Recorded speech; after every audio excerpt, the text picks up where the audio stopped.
a tumbleweed, like a tumbleweed. Tumbleweeds, where have you been? Oh, yeah, right. It was me that disappeared, not you. Well, I haven't posted a video since July the 8th, so there's a lot of stuff that you've missed out on.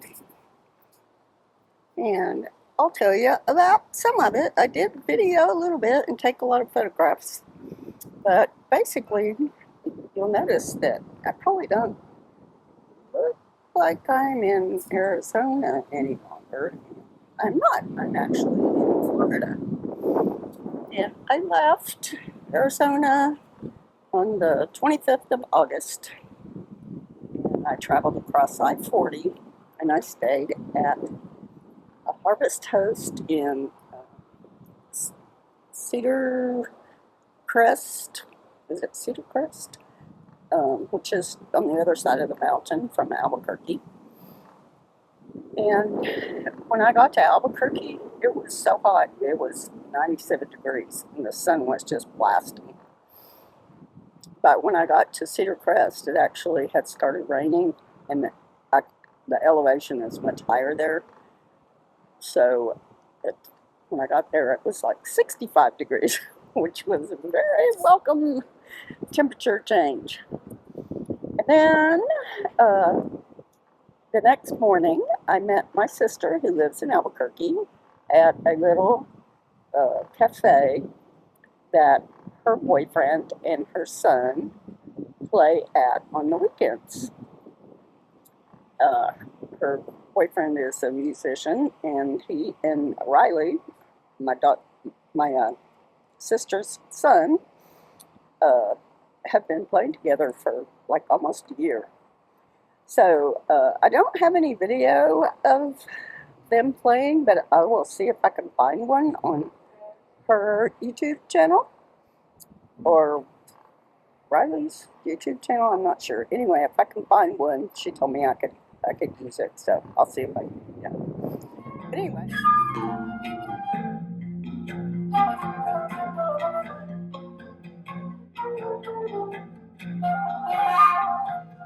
Out from the world, you enter your first round.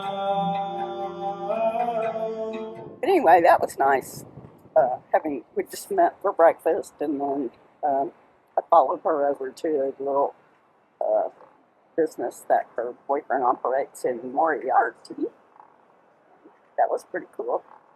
And then I headed on to Amarillo, and I stayed at a Harvest Host. Oh, the place in Cedar Crest was a hip camp, not a Harvest Host. So I think we paid $20 to $28, something like that. I'll post it.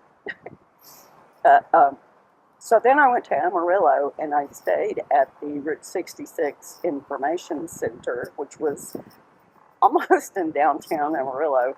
And once I got there, I thought, oh, I don't know if I want to stay in downtown Amarillo, but they had electric hookups, and I just backed in there and plugged in, and it was very peaceful and quiet. So if anybody is considering staying there, I would not worry about it. It was pretty safe.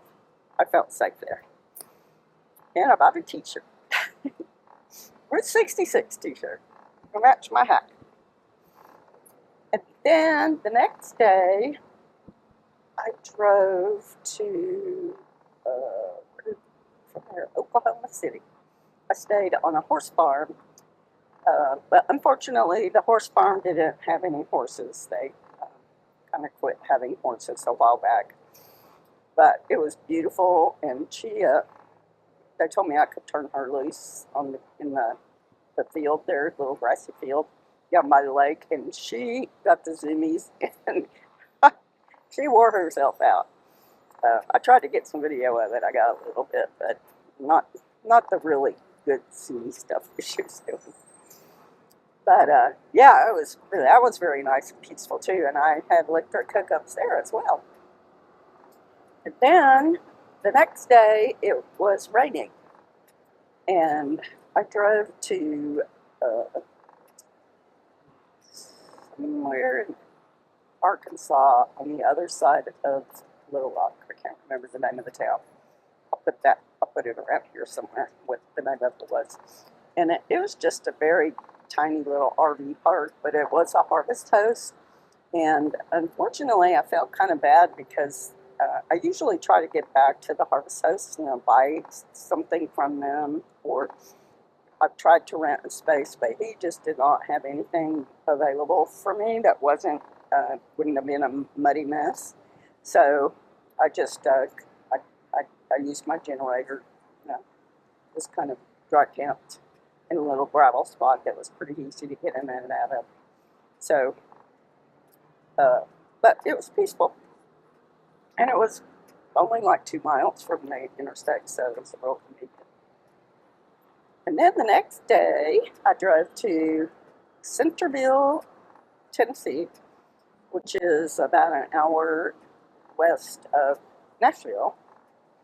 And I stayed at a winery, and of course, I supported the winery. I bought 3 bottles of wine and some little charcuterie packages of, salami and crackers and cheese and stuff, and that's pretty much what I had for dinner that night. And that was nice and peaceful as well. And then the next day, I drove to Knoxville, Tennessee, and I visited with my cousin, Anita, whom we're trying to figure out when the last time I saw her was, and I think it was probably in the early 90s. So it's been a really long time since I saw her. And then the next, after we left there, I went to Fairplay, South Carolina, to a Thousand Trails Park. And it was a really pretty park, but it was really hot and muggy. So I left early. I left about a week early because there wasn't really much of anything to do there. It was just so dang hot. So I went and drove all the way from there to, I stayed at a Love's RV stop. If anybody has ever wondered what they're like, they're pretty nice. They're not cheap though. It was like $60, I think, for one night. But it was very clean and peaceful, and I had full hookups. So yeah, that was just on the south side of Macon. And then from there, I drove to St. Augustine, and I stayed at an RV park in St. Augustine. I usually hate paying to stay at places, but Florida just doesn't have the free camping available like you find in the Southwest. And there are Thousand Trails parks here, but there's just only a few of them, and there are Encore parks too. So the park that I stayed at in St. Augustine was Ocean Grove RV Resort, and it was very nice. So I stayed there for 8 days.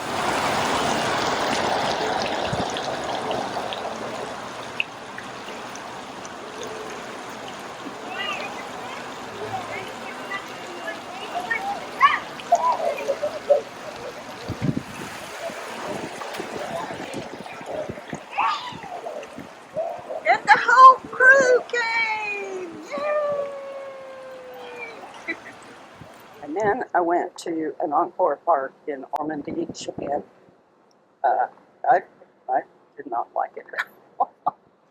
It was a little run down, and it was really muggy and a lot of mosquitoes.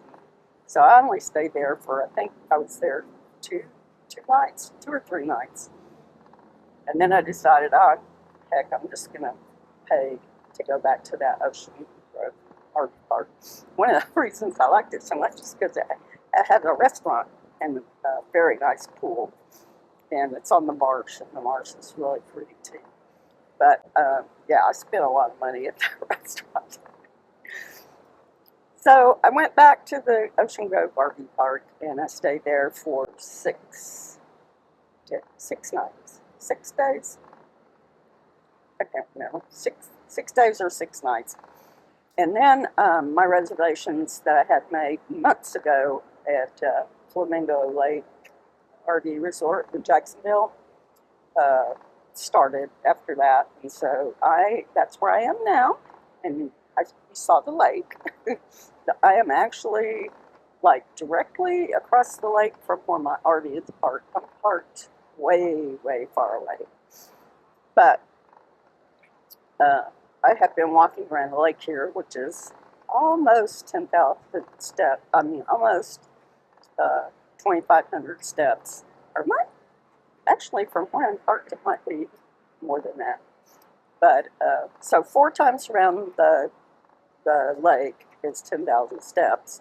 But so far, I've only had to do like 2 times around the lake because walking to there's a restaurant here too. I'll show you that in a minute.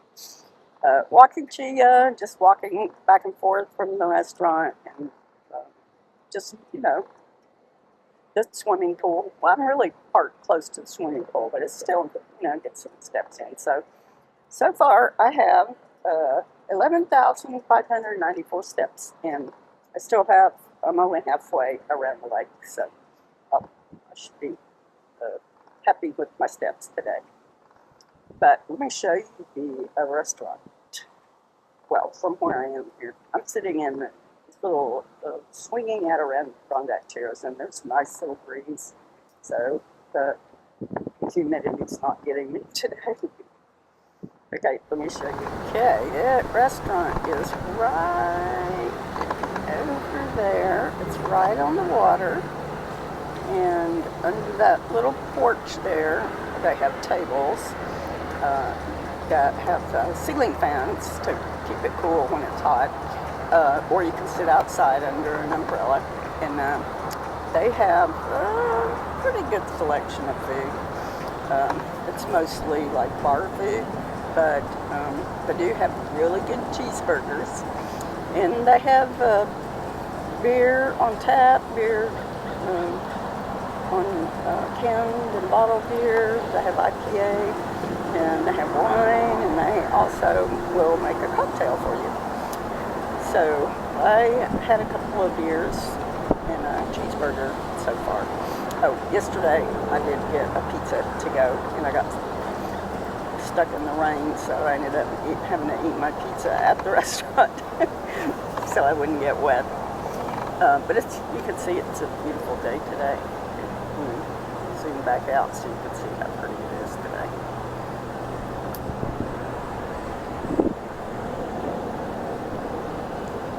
Little cabanas over there.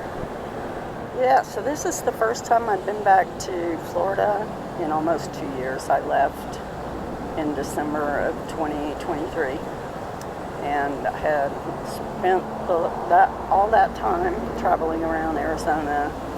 I spent 2 summers in Yuma and Quartzsite, and I spent 2 summers in Sholo, Arizona, which is in the White Mountains. And then I spent about 7 weeks traveling around California in the spring. I went to Las Vegas. I didn't gamble. I just stayed at the park. And I went to Palm Springs and stayed there for a while. And so I'm actually kind of missing the dry air in the Southwest. And I had missed my kids so much that I thought, well, I'm just going to try to find an RV park, an RV lot. See if I can buy an RV lot. So I have a home base here in Florida, but there's no way I can afford one. They're outrageously expensive. So I guess when my time's up here, I might tool around a little bit more farther south in Florida. But I most likely will be going back to Yuma for the winter in Quartzsite. And there's a meetup that I want to go to at Quartzsite during the RTR. So I've been in Quartzsite 2 years in a row, but I've never been to the RTR. So anyway, that's my plan so far. But you know me, I'm the tumbleweed, so my plans change quite frequently. So anyway, also the good news is that the RV dealer that I bought my RV from is here in Jacksonville, so I was able to get the window replaced that I broke back in June. That was an ordeal, trying to find out how to get that thing replaced, and they actually had to make the window, so it took like 7 or 8 weeks for them to make that window. And I tried to get my awning fixed, but it's $1,400 to get it repaired. Allergies are killing me here. So I don't want to spend $1,400 for an awning that is pretty useless in the Southwest because it retracts whenever there's the slightest breeze. I also looked into getting the repairs done to where I gouged the fiberglass on the running board on the driver's side of the van like a year and a half ago. And I got hit by, I don't know whether a car hit me or if it was a shopping cart, you know, when I was in Snowflake, Arizona, back in 2024. Kind of put some scratches and a dent in the panel between the passenger door and the slider door. They wanted $2,300 for those repairs, so I passed on that too. So I've been driving around with it like that for almost a year and a half, so I guess I could just keep doing it. I don't know, maybe somebody will teach me how to do fiberglass works and I can fix it. So anyway, so I'm just happy that I got the window fixed. That was the thing that was really not good, having duct tape over your window. It did hold up pretty well in rainstorms, driving in the rain, windstorms, dust storms. So duct tape is good stuff. Anyway, I'm going to head over to the little restaurant and have a glass of wine and watch the lake from over there. So I'll try not to stay away so long next time. Thanks for watching, and if you like this video, please subscribe. Thanks. See you later.